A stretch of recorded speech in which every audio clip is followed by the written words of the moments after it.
COVID-19 telah mengguncang dunia. Banyaknya keluarga kehilangan para sosok pencari nafkah utama.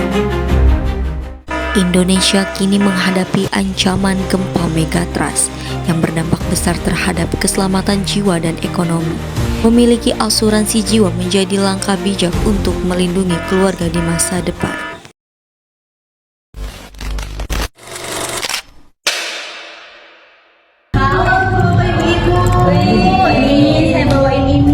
Ntar saya bawain gelasnya ya nih. Kalau mau makannya dulu nih. Ada apa nih? Enak nih. Jadi enak nih. Iya dong. Makan. Ada apa nih ngomong-ngomong nih? Ini loh Bu. Jadi kan tadi tuh aku lihat berita. Oh iya? Iya berita di TV. Makanya Indonesia bakalan ada fenomena bencana alam gitu. Waduh, kalian ada yang tahu nggak nih? Bencana alam gempa. Iya gempa. Yang mega itu yang mega apa tuh bahasa apa? Bukan Megatron. Apa ya? Lupa. Mega yang presiden. Bukan. Oh, Bukan. Ini namanya aneh. Kita nggak tahu orang kampung apa ya namanya. Megatrust. Oh, wow. Memang sampai gempa gitu. Iya gempa Megatrust. Itu dari BMKG masih tahu. Katanya kita harus waspada. Tapi kita bingung ya kan? Iya ya. Selama ini juga gempa biasa aja nggak sih ya? Iya. Megatrust itu bedanya. Katanya Megatrust itu gempa itu sambil diiringi sama tsunami besar. Tsunami, waduh kita bakal terdampak dong karena kan di sebelah kita ada pantai. Iya, kita kan keluarga pesisir pantai ya. Iya. Kita bingung banget. Ya udahlah biarin itu mah gempa-gempa ntar juga kita nggak apa-apa. Jangan biarin aja. Aku kan sebagai kepala keluarga yang Iya. keluarga kamu itu Iya. istri kamu gimana, anak kamu gimana, itu kan tidak ada. Tahu ya, kita juga Nanti kita lihat aja dari pemerintah kalau ada potensi tsunami baru kita ntar Iya tapi emang ada potensi tsunami dari BMKG udah dihitung, makanya kita disuruh waspada kayak gitu, ada peringatannya. Kok goyang? Kayak nani ya? Oh, astagfirullahaladzim ya Allah.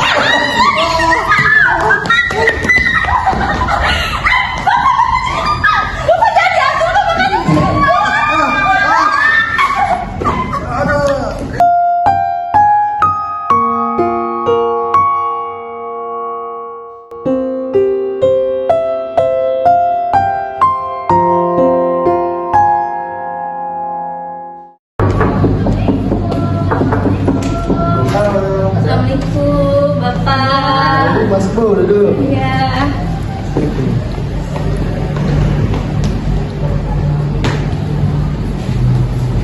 Aroma-aromanya ada apa nih di sini Bu? Ini loh, berita duka ya.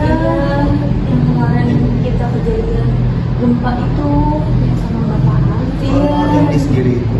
Iya, kasihan banget. Sedih banget. Keluarganya juga kan anak-anaknya masih kecil-kecil. Iya. Istrinya juga nangis aja. Mungkin kayak kita kasih bantuan kali ya. Kita minta sumbangan dana gitu biar bisa membantu keluarganya Pak A yang ditinggalin. Kita tolong ke Pak RT gitu agar kita bisa membantu keluarganya Pak A yang ditinggalkan.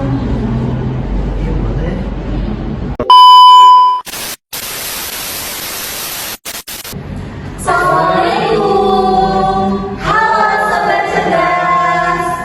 Selamat datang di podcast Cerdas Finansial. Nah, kami dari kelompok 2, aku Fiskal Sianti, aku Suzena. Saya Raditya Pamungkas, saya Jibril Akbar Al-Jaziri.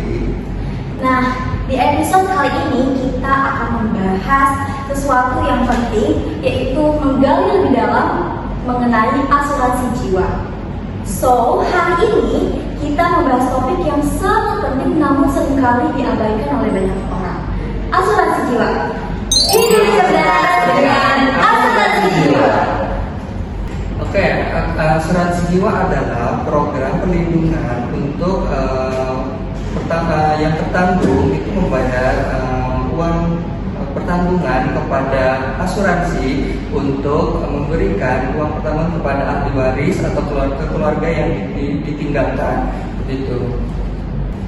Bener banget. Nah, makanya dari itu hari ini kita bakal ngobrol dan sharing bareng narasumber kita. Beliau bernama Pak Rali. Nah, Pak Rali ini bakalan sharing seputar asuransi yang memberikan pengetahuan kepada kita. Langsung aja, tanpa berlama-lama, kita persilahkan kepada Pak Rali untuk gabung bersama kita.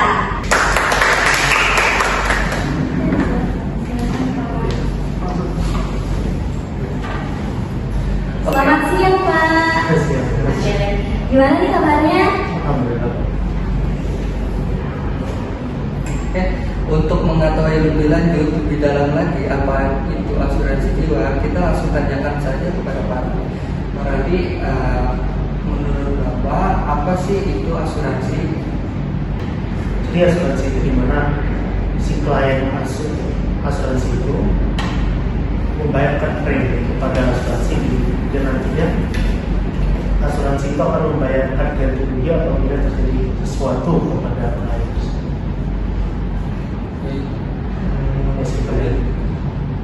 Oke, baik. Itu kan berarti pengertian secara umum mengenai asuransi itu sendiri. Di sini kita akan mulai pembahasan, kita buka dengan yang namanya yang sangat fenomenal yang ada di global, yaitu tentang isu mengenai COVID-19. Di sini kita sudah meriset bahwa kita mendapatkan sumber dari Allianz. Allianz itu adalah perusahaan asuransi. Mereka menyatakan bahwa pendapatan asuransi jiwa di Indonesia pulih cepat di masa pandemi. Di sini datanya bahwa kinerja industri asuransi jiwa mengalami pertumbuhan sebesar 23,7% pada bulan Juni 2020 dibandingkan dengan pendapatan di bulan Juni 2019. Ini ada peningkatan di tahun 2020. Nah, faktanya bahwa perusahaan Allianz Indonesia juga berhasil menyumbangkan pertumbuhan positif yang signifikan bagi industri sebagai hasil kerjasama. Oke, next yang lagi ada fakta data yang kita riset itu mengenai isu megatrust yang belum lama ini itu sangat-sangat gempar di media sosial. Di sini pendapat dari BMKG sendiri bahwa tanggap potensi megatrust. BMKG serukan kesiapsiagaan tanpa kepanikan. Di sini pas banget nih pembahasannya berujung kepada asuransi jiwa. Di sini secara langsung kita tuh akan diserukan untuk kesiapsiagaan tanpa kepanikan dengan kita berasuransi jiwa itu sendiri. Oke, mungkin ada pertanyaan lain lagi? Nah, benar banget ya kan. Tentunya dengan adanya fenomena tersebut, apalagi kita sudah mengalami COVID-19 dan digegerkan dengan fenomena megatrust, ya kita perlu protek perlindungan untuk diri kita maupun keluarga. Nah, Pak Rali, kita menanya nih, menurut pandangan Pak Rali, bagaimana sih literasi masyarakat terhadap pentingnya asuransi jiwa? Jiwa. Iya, betul. Ya, sangat penting. Saya itu mana asuransi itu kan perusahaan yang mereka itu bercimpung dalam apa ya sebutnya itu, kalau kita bilang chance atau keadaan genting. Jadi di mana perusahaan itu mempersiapkan dana bagi kita agar kita tidak nanti begitu kita terkena suatu masalah, kita tidak terlalu terbebankan dengan dana-dana itu. Sebenarnya bagus si perusahaan asuransi itu, cuma literasi masyarakat kurang ya, dikarenakan yang banyak. Pertama, literasi masyarakat masalah ekonomi itu masih sedikit, apalagi masalah asuransi. Juga masih ada beberapa pendapat ulama yang mengharapkan asuransi karena terdapat koridor dan maisir perjudian di mana antara itu sesuatu yang akan terjadi atau sesuatu yang tidak terjadi. Karena asuransi kan bermain dengan masa depan. Betul. Jadi kita itu memang sangat membutuhkan asuransi ya untuk protek diri kita, apalagi banyak sekali masyarakat yang memang belum tahu manfaat dari asuransi itu sendiri. Dan terima kasih juga kepada Pak Rali yang sudah bersedia menjadi narasumber kita, memberikan pemahaman baru yang penting untuk kita semua.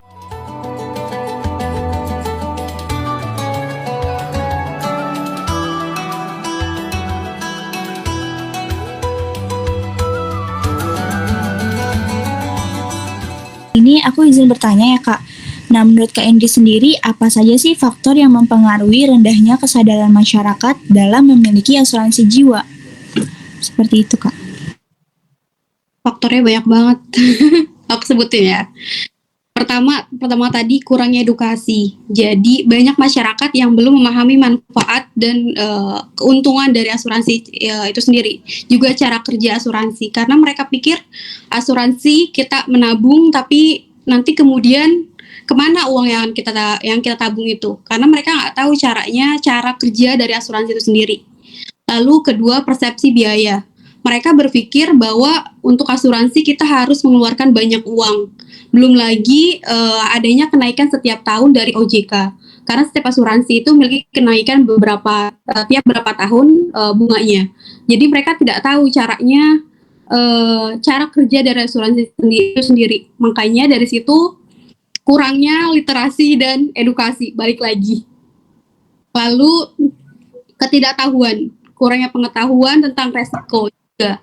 Karena mereka nggak tahu cara kerjanya, mereka juga nggak tahu resikonya kayak gimana, kayak gitu.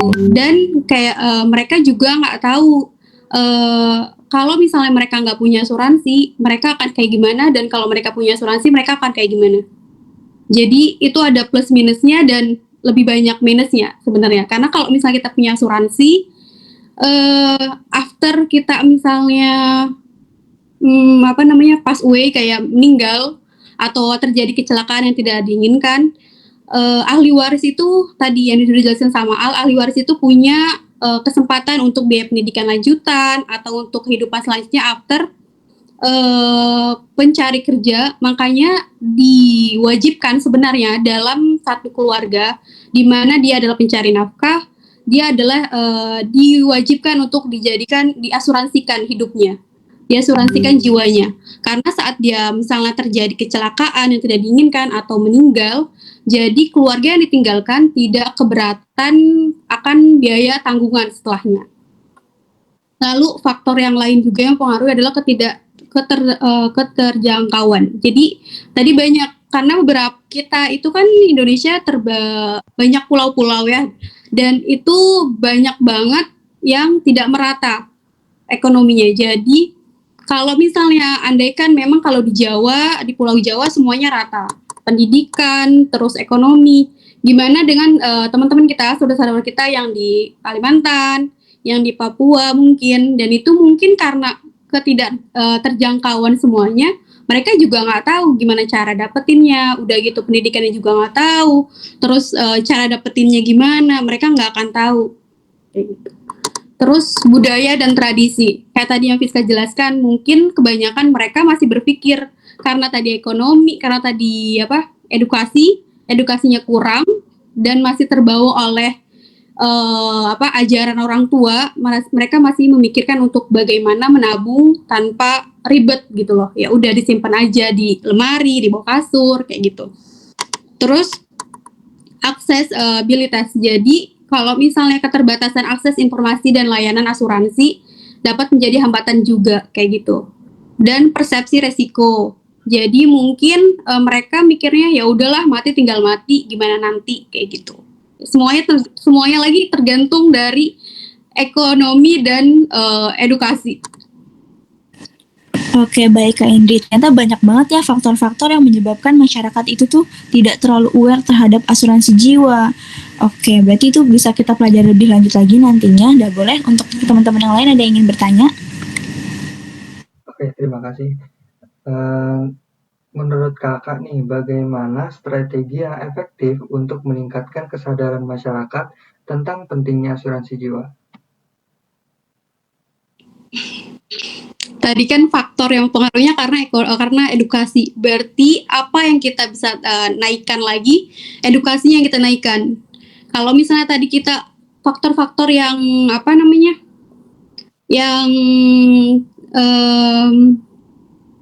kenapa orang-orang itu nggak pilih ya asuransi, dan ini adalah yang menaikkan asuransi. Berarti kebalikannya, kalau misalnya edukasinya kurang, berarti untuk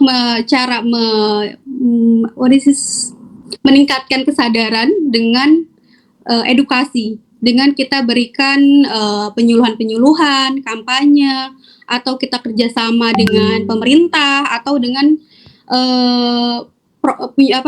program-program dari keuangan itu sendiri, atau bisa juga pendekatan secara personal sama masyarakat face to face, atau misalnya berikan promosi kayak diskon atau promosi untuk meningkatkan nilai dari itu sendiri. Oke, baik Kak. Jadi begitu secara strateginya. Boleh untuk yang teman yang lain kalau ingin ditanyakan. Oke, baik. Tadi kita sudah membahas dampak dan juga faktor. Di sini tuh saya ingin menambah atau ingin bertanya lebih lanjut mengenai apa sih? Oh, tadi kita sudah membahas. Ulang. Oke, baik. Tadi kan sudah dibahas ya mengenai faktor dan juga strategi. Di sini saya ingin bertanya lebih lanjut, Kak. Nah, apa sih dampak kepemilikan asuransi jiwa terhadap stabilitas keuangan individu dan juga keluarga? Seperti itu, Kak. Dampaknya bisa positif sih, tapi dapat juga positif yang berkelanjutan. Positifnya kalau misalnya kita punya stabilitas asuransi jiwa, kalau misalnya sesuatu yang tidak diinginkan kepada pemilik polis atau pekerja pencari nafkah itu sendiri, misalnya meninggal atau kecelakaan yang tidak diinginkan, ada asuransi yang bisa dia berikan kepada ahli waris, dan itu bisa dilanjutkan juga dengan untuk biaya pendidikan, terus mengurangi stres dari keluarga udah ditinggalin, nggak punya harta, kan kayak mana ya, pusing banget. Jadi mengurangi stres juga. Terus untuk juga kalau misalnya pemilik polis juga punya pembayaran hutang atau kredit, itu juga bisa dibayarkan melalui dari asuransi polisnya sendiri. Oke, baik. Jadi dampaknya sendiri itu positif banget ya, Kak, ketika emang masyarakat itu mempunyai dari asuransi jiwa. Oke, mungkin ada yang lain lagi, teman-teman?